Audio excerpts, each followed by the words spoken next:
Friends, today we are going to discuss efficiency of small versus large scale production. First of all, we have to differentiate between small scale and large scale. In Indian scenario, small scale enterprises are the ones in which investment in plant and machinery does not exceed rupees 5 crores. It does not, however, include cost of land and cost of building. Now, these small enterprises are also of two types: one, producing enterprises, and two, service enterprises. In case of service enterprises, the maximum investment limit is rupees 2 crores on plant and machinery, while in case of small producing enterprises, the limit is 5 crores. Now, within small, in Indian economy, we have tiny sector, ancillary sector and small sector. So, it automatically means that large scale enterprises will be the ones in whom investment limit exceeds rupees 5 crores on plant and machinery. This is the basic difference. The other differences are in terms of organizational characteristics. If you look at small firms, they have informal relationships. There is no divorce between planners and doers. Appointments and promotions often are undertaken on the basis of birth or personal friendship, and everyone prepares much in the production required. But in case of large scale firms, the organizational relationship is formal. There is divorce between planners from doers. The technical qualification is the basis for appointment. There is well defined relationship of rights and duties and obligations, and the communication system is structured, whether it is top to bottom or bottom up communication, it is all structured, while in case of small scale it is open system of communication. The philosophy also varies. In small scale, the entrepreneurship or owner manager are the same, while in case of large scale, the administrator or employee managers run the show.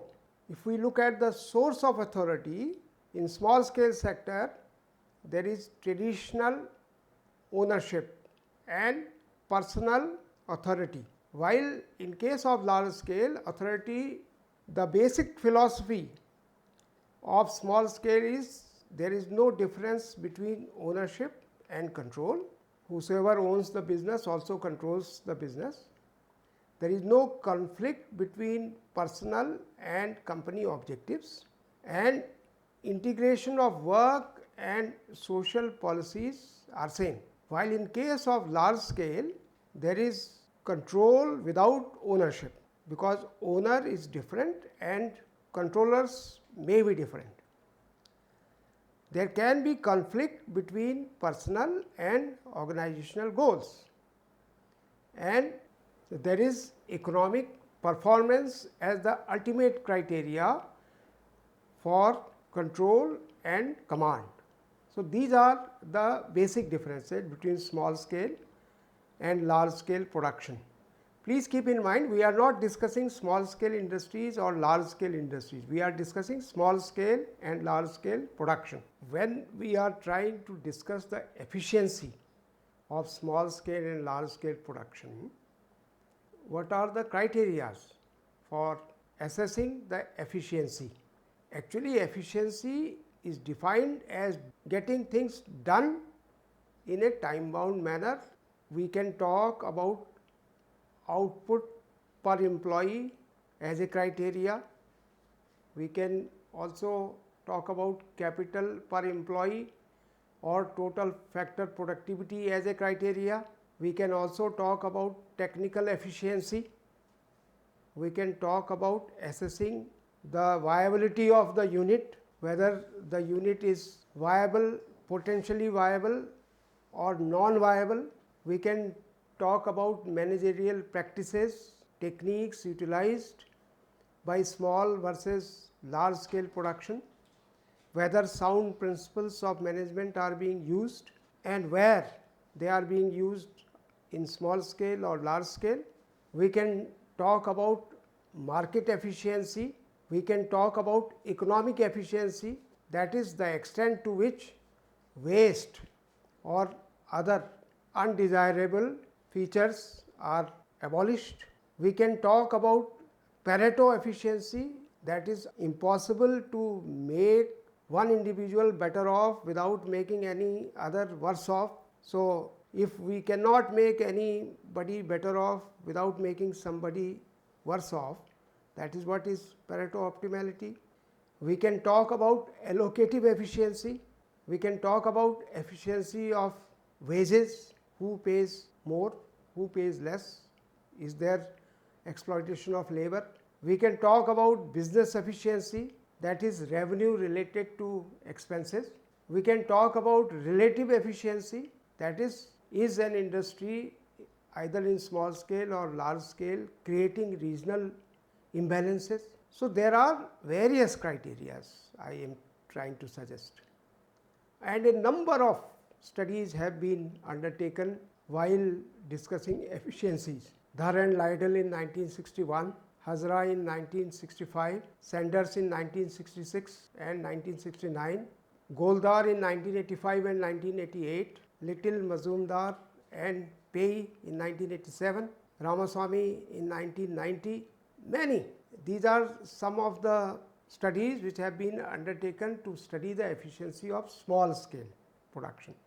Actually, they have tried to assess the efficiency of small scale industries, and all these studies undertaken for judging the efficiency of small scale industries in India have given contradictory conclusions. Contradictory in the sense that some of the studies have suggested that small is beautiful, but nobody can say that if small is beautiful, large is necessarily ugly. Actually, large can also be beautiful and small can also be beautiful. It will depend on project to project or enterprise to enterprise basis. Yeah, if we would like to explain how small is beautiful, we will have to look at the advantages of small scale production. The first advantage is close supervision. The master's eye is everywhere in small scale production. Secondly, when demand is either small or constantly changing, small scale production has advantage because we can make it adjustable to the market forces. On the front of employment, small production is labor intensive, so provides large scale employment. The need for investment is small, so with small capital, the small scale production can be initiated, especially in a capital deficient country like India or other developing country. Small scale production has advantage because with less capital it can be initiated. Then there is direct relationship between the customer and the producer in the small scale. The small scale producer can make tailor-made products. The management is easy. There is freedom to work. Most of these small scale enterprises are self-sufficient. The evils of large scale production or factory system, which leads to exploitation of labor, lot of wastages, communication gap, they can be avoided if small scale production is undertaken, because in small scale production there is one-to-one relationship between capital and labor. When small scale can be ugly, that means are there any disadvantages also? Yes, when it comes to cost of production, normally it is seen that small scale production will lead to higher cost scenario. There are quality issues attached to small scale. There can be wastages of byproducts. There is technological issue. because the technique used by small scale producer will normally be primitive technique. Then there can be financial issues, non-availability of finance or financial crisis are attached to small scale production. There can be difficulty as far as changing the technology is concerned. There are managerial issues also, and the basic issue is small scale production has to face competition with large scale, not only large scale but also multinationals, where they find it difficult. Most of the time it is seen that small scale production is initiated with a great enthusiasm, and most of the enterprises die their infant death. Infant in this case will be the enterprise which has not celebrated its second birthday. So, before 2 years of establishment, many of the industries in the small scale have to die their virtual death. Then there is also a issue of ghost units. Nobody has seen ghosts. Similarly, many of the units are existing in paper, but actually they are not producing. They are just visible in paper, so that the advantages which are given by the respective governments to the small scale producers can be manipulated. There is lack of managerial capability in small scale production. The diversion of working capital for non-production expenditure can also be an issue. Then when it comes to availability of raw material, especially in the times of shortage, they always face problems. Most of the small scale producers also complain of non-availability of power in time. So, these are the issues which will suggest that small may not always be beautiful as far as efficiency criteria, quality, cost is concerned. As far as timely availability of goods, after sales services are concerned. Now, when we look at the other side of the coin, that is large scale production, large scale production can also be beautiful, especially when we are talking about mass production, when we are talking about cost reduction, when we are talking about R&D, because it is the large scale sector which promotes research and development.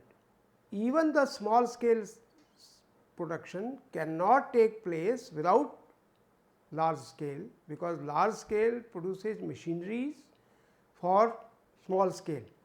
So, there is complementarity.